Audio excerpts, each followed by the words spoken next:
The sun was soft over the valley when a lone rider reached the ranch gate. Dust rose in a small cloud behind her horse. A thin bell on the bridle chimed with each step. The cowboy at the corral heard the bell and looked up. His name was Cole. He was checking a latch, calm and steady the way he did every morning. The rider stopped by the fence. She lifted her hat. Her braids were neat. A blue scarf lay across her shoulders. A small silver charm shone at her throat. Her eyes were clear and brave. She spoke first. Her voice was calm and careful. She said she had ridden a long way. She said she had come with a true purpose. She said she came to marry him. Cole stood still with his hand on the chain. He had heard many sounds on this land: wind in cottonwoods, a calf calling for its mother, a cook's spoon tapping a pot. He had never heard a stranger speak these words at his gate. He did not laugh. He did not frown. He set his hat back on his head and asked her name. She said her name was Nahastzin, though many called her Anna. She said she was from her people to the south and east. She did not rush. She watched Cole's face as a careful rider watches the river for a safe crossing. She spoke with respect. She carried no anger. She shared a memory held for many years. When she was a small girl lost and hungry by a red canyon, a young cowboy found her. He spoke to calm her fear. He gave her water. He lifted her onto his horse and carried her to a camp. He tied a red bandana around her wrist like a friendly promise and said, "You are safe now, little sister." Before dawn, he rode away. She never forgot the red cloth or his steady eyes. Cole felt the world go quiet, as if the wind itself had paused. A picture rose in his mind. He saw a dry creek bed, a thin child in worn moccasins, dust on her face, fright in her eyes. He felt the weight of that child again. He saw the red bandana tied small around a thin wrist. He had been 18 then, sure of his horse and not sure of much else. He had left the girl with a family at a trading post because that was the safest place he could find. Work pulled him away. A winter of sickness came. A spring of hard repairs followed. Years ran past like water. He meant to look for news of her, and the plan faded under daily work. Cole took a breath. He asked her how she knew it was him after 20 years. She reached into a soft leather pouch and placed a small brass button on his palm. It had a tiny star pressed into it and a little nick along the edge. She said it fell from his coat the day he lifted her onto the saddle. She kept it safe. Cole turned the button over with his thumb. It was his. Old memories warmed his hands. He invited her to the porch. He set a pitcher of water and 2 cups on the table. He sliced cornbread and brought honey. She tied her horse in the shade and climbed the steps with quiet steps. She did not stare around. She looked at the broom by the door, the neat coil of rope on a post, the sweep of swept boards, the way a person looks at a place where work is done with care. They sat. The morning breeze moved across the yard, cool and kind. She told her story in simple parts. After that day near the canyon, people who knew her grandmother's clan found her and took her home. She grew in a valley with a slow river and tall cottonwoods. She learned to ride and to read tracks in sand. She learned to speak 2 languages and to listen well. She learned that a debt of life is not coins but courage and truth. At the center of her growing years stood a clear picture of a young cowboy with quiet hands and a kind voice. When she became a woman, she told her family her path. She would find the cowboy, thank him fully, and if he lived with honor as he had lived that day, she wished to build a life with him. Her family spoke with her. They asked careful questions. They taught her that any promise must be made in daylight, with respect for both families and with the blessing of elders. Cole listened with his hat beside him. He did not interrupt. He asked little questions where it helped her story. He told her about the ranch, the spring that never ran dry, calves in spring storms, fences that needed mending just when hands were tired. He spoke of loss with simple words. His father gone one hard winter, a herd sick one year, a long season of getting back up again. He said he tried to be fair, to pay on time, to send extra meat to a widow when the snow was deep. He said his house was quiet, with no wife, no children, only a good dog who liked the warm spot by the stove. Anna listened as he had listened. She looked at his hands, strong and lined. She looked at the clean wear on his boots. She noticed the way he set her cup so the handle faced her right hand. She said riders and traders had said his name over the years. A man named Cole who kept his word. A man who did not cheat at the scale. A man who helped a neighbor mend a fence after wind took it down. She said those small reports were like star points, and they led her to this gate. Word about a stranger on a ranch travels fast over open land. Before noon, the foreman passed by with a wave. A neighbor rode slow and friendly near the fence. Cole kept talk short and kind. He did not share her story with others. He did not turn it into a tale for midday talk. He asked Anna if she had a plan for lodging. She said she would sleep under the stars by the creek if that was best. He offered a spare room with a door that locked and a window that looked at the cottonwood. He said the housekeeper, Mrs. Avery, would make a warm supper. Anna said she would accept only if the house rules were clear, and Mrs. Avery agreed. Cole nodded. He called for Mrs. Avery, a woman with gray hair and strong eyes. Mrs. Avery listened, weighed the air, and smiled. She made the room with fresh sheets and set a bowl of wildflowers on the table. In the afternoon, Cole and Anna walked the fence line. The dog trotted ahead and came back, happy to be useful. They did not talk much. They each noticed small things. Anna closed gates behind her without being told. She picked up a bit of stray twine so no calf would tangle. She ran her fingers along a post and said a careful hand set this straight. Cole watched how she moved easy around horses and how her eyes measured distance and weather at a glance. He remembered tying a red bandana. She remembered hearing the word safe. At sundown, they ate stew and fresh bread by the cookhouse. A young hand played a soft tune on a harmonica. The sky changed from gold to rose to purple. The first star showed bright and steady. Laughter rose and fell, light and warm. Anna thanked Mrs. Avery for the meal in her own language first and then in English. Mrs. Avery patted her arm and said a good house has room for every true word. After dishes were done, the yard grew quiet again in the gentle dark. On the porch, Cole set a lantern low. He spoke slow. He said he would never take what was not freely offered. He said marriage is a promise that asks for daylight and patience. He said if she wished, he would ride with her to speak first with her grandmother or with the elders of her people. He said he would ask for the blessing of her family and for papers from the town so all would be proper and clear. Anna's eyes warmed.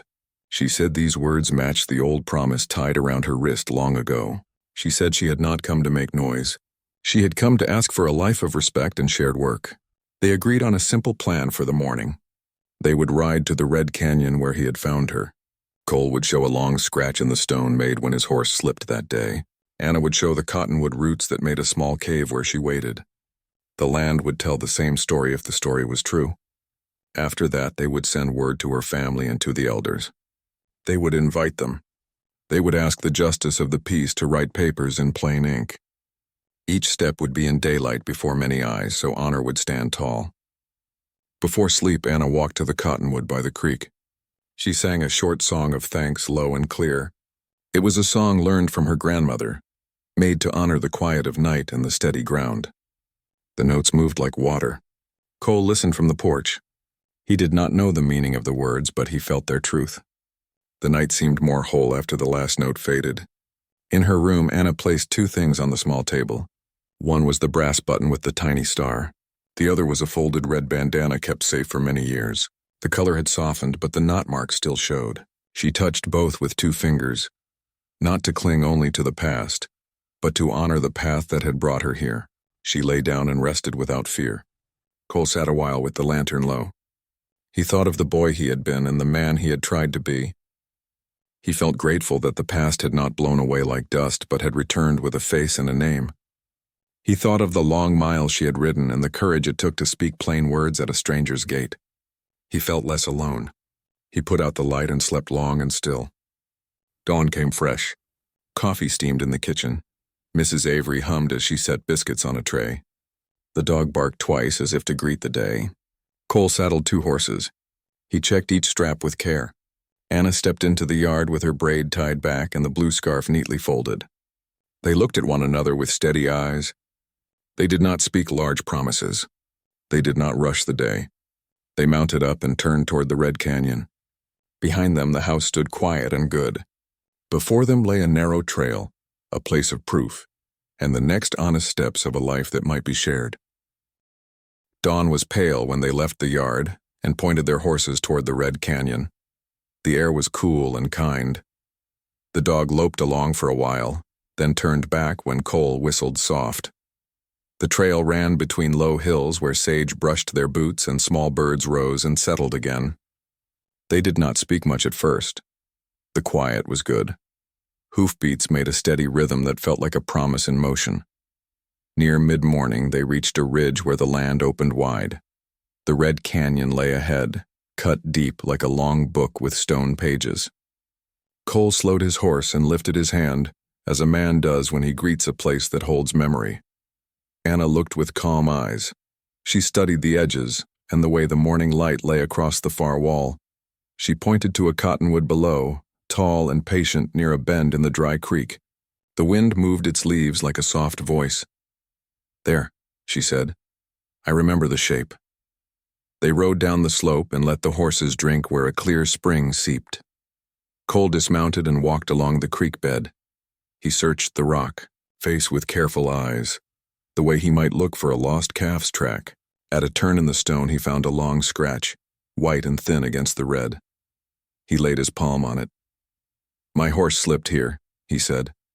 "We caught our balance. I remember the jerk on the rein." Anna stepped beside him and touched the same line with 2 fingers. She nodded once. The past stood between them like a friend who was quiet and sure. They followed the creek to the cottonwood. At its base, the roots curved out and down into the earth, forming a low hollow. Anna knelt and brushed away dry leaves. She showed Cole a small smooth stone that had once been her comfort.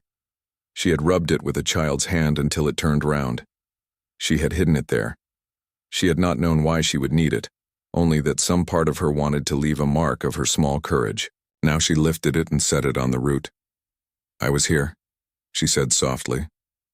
Cole rested one knee on the ground and bowed his head for a moment, not in sorrow, but in respect for a hard day that had been survived. A hawk called from high above, and the sound dropped down like a blessing. They sat in the shade and ate simple food, biscuits with honey, slices of apple, jerky cut thin so it would chew easy. Cole poured water into a tin cup and passed it to Anna first. She thanked him in her own language and in English. He felt glad to hear both. 2 tongues in one day felt like a sign that a house could hold more than one song. After they ate, Anna tied the faded red bandana around her wrist, the same as it had been tied long ago. She looked at the knot for a moment, and then untied it, folded it neat, and placed it in Cole's hand. "I kept it safe," she said. "Now the keeping is ours." Cole folded the cloth again and slipped it into his pocket with the brass button. He did not make a speech. He only looked at her with steady eyes that said he understood. They rode out of the canyon and turned toward the valley where her grandmother's clan lived. The trail was long but kind that day. Small clouds walked across the sky and left patches of shade like gifts. At a shallow ford they saw a calf stuck in the mud near the bank, calling low for its mother. Cole's horse pricked its ears. Without a word, Anna swung down, stepped carefully into the mud and spoke to the calf in a quiet voice. Cole eased his rope around the small chest and pulled slow, not to frighten. The calf kicked once, then let the steady pull do its work. In a moment it scrambled free and stood, shaking water off its ears. It tottered up the bank and trotted toward a cow who had been waiting beyond the brush. Anna smiled. "Every life that can be helped should be helped," she said. Cole nodded. "That is the work," he said. They washed the mud off their boots in the clear water and rode on with an easy peace inside. By afternoon, the land changed to soft slopes and willow lines that told of a slow river near. Smoke rose thin from 2 cooking fires in the distance. Children's laughter came on the wind. When they reached the edge of the camp, Anna stopped and lifted her hand. A young man saw her first and called out with joy. People came, walking, fast but not running, as people do when they greet family with warm respect. An elder woman stepped forward, wrapped in a light shawl. Her hair was white as cotton fluff. Her eyes were bright and deep. Anna dismounted and went straight to her, placing both hands on the elder's hands. She spoke in her language, the words low and full. The elder smiled and drew Anna into a long, still embrace. Then she looked at Cole. Cole took his hat off. He stood with straight shoulders and quiet hands. He did not try to speak first. He waited. Anna turned and said, "Grandmother, this is the cowboy who carried me from the canyon when I was a child. He kept me safe. He speaks with respect." The elder studied Cole's face the way a skilled person reads the sky for weather. She stepped closer. "You are welcome," she said in clear English. "We remember the story." Her voice held both kindness and the weight of many years. "Will you sit with us and share food?" Cole bowed his head slightly. "I will, thank you." A circle formed under the shade of 2 tall cottonwoods. Food was brought. Stew with corn and beans, fresh bread, ripe melons cut into bright slices. Cole ate with simple thanks and careful manners. He listened more than he spoke. Anna told the story from the canyon to the present, in both languages, so no one would feel left out. She showed the small stone and the brass button. Cole showed the long scratch in the rock with his words, tracing the air with his finger. So even those who had never stood in that canyon could see it in their minds. The elder nodded. A middle-aged man, Anna's uncle, asked a few questions about the trail, the time of year, the color of the horse. Cole answered each one steady and plain. At last the elder looked at Anna, and then at Cole. "A life saved is a seed," she said. "It can be planted in many soils. You come today with a wish to plant in one ground together. Good, but seeds need water and honest sun. They need work." Cole said, "Yes, ma'am." Anna said, "Yes, grandmother." The elder's smile reached her eyes. "Then we will bless the road if you will walk it with care." In the late afternoon, the elder led a small, simple time of prayer. She spoke in her language first, asking for wisdom, for kindness in speech, for patience in anger, for laughter in hard seasons. Then she spoke in English for Cole, using clear words. She asked that each step be taken in daylight with consent and with joy. She took the red bandana from Anna's hands and the brass button from Cole's palm and placed them both in a small woven pouch. "Old things, new promise," she said. She tied the pouch shut and gave it to Anna. "Keep this where light can find it." Then she placed her hands on Cole's shoulders for a moment, as a grandmother might steady a grandson before a big task. "Stand true," she said. Cole's throat tightened. He nodded once. They agreed on a plan that honored both families and the town. 2 days later, they would gather at the river bend where the willow leaves made soft shade. The elder would speak her blessing. The justice of the peace from town would write the legal words. Mrs. Avery would bring a basket with bread and a sweet cake. Cole would invite a few neighbors and the ranch hands. Anna's family would sing a song that told of a good path. There would be no loud show, only clean joy. Those 2 days passed with work and gentle talk. Cole stayed near the camp as a guest, but rode back to the ranch each evening to tend his duties and to bring what was needed. He and Anna did not walk apart in secret places. They did not make promises in shadows. They met each moment in open light, speaking about the shape of a shared life. They spoke about money and land and chores and winter stores.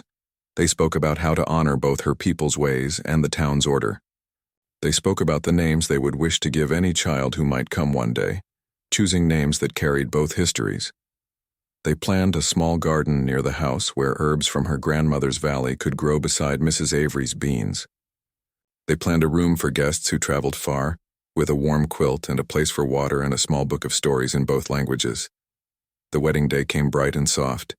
The sky was like a clean bowl turned over the world. At the river bend, people gathered with easy smiles. The elder stood ready with a shawl light as river mist. The justice of the peace arrived on a bay horse and shook hands with everyone, shy and friendly. Mrs. Avery laid out bread and a cake with white frosting made smooth with the back of a spoon. Jesse, the young ranch hand with the harmonica, brought his quiet tune. 2 of Anna's cousins carried small drums, which they held with the care a person gives to something that can lift the heart.